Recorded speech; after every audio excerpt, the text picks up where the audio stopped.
যারা শহীদ হয়েছেন তাদের আত্মার মাগফিরাত করি কামনা করি। পাশাপাশি যারা আহত হয়েছে তাদের সুচিকিৎসা দেওয়া এবং তাদেরকে একটা যোগ্য প্রয়োজন অনুযায়ী যার যে যোগ্যতা অনুযায়ী কর্মস্থলে নিয়ে যাওয়া, এটা আমাদের পুরো দেশবাসীর দায়িত্ব।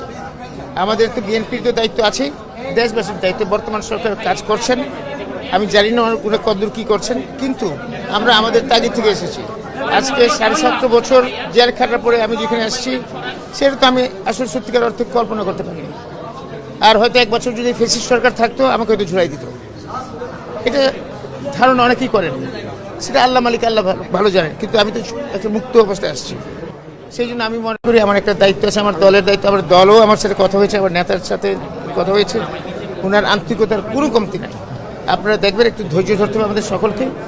আশা করি ইনশাল্লাহ তারা এদের জন্য আমাদের যারা ছোট ভাই বোনরা যারা আহত হয়েছেন সকলের প্রতি আমাদের অনেক দায়িত্ব আছে।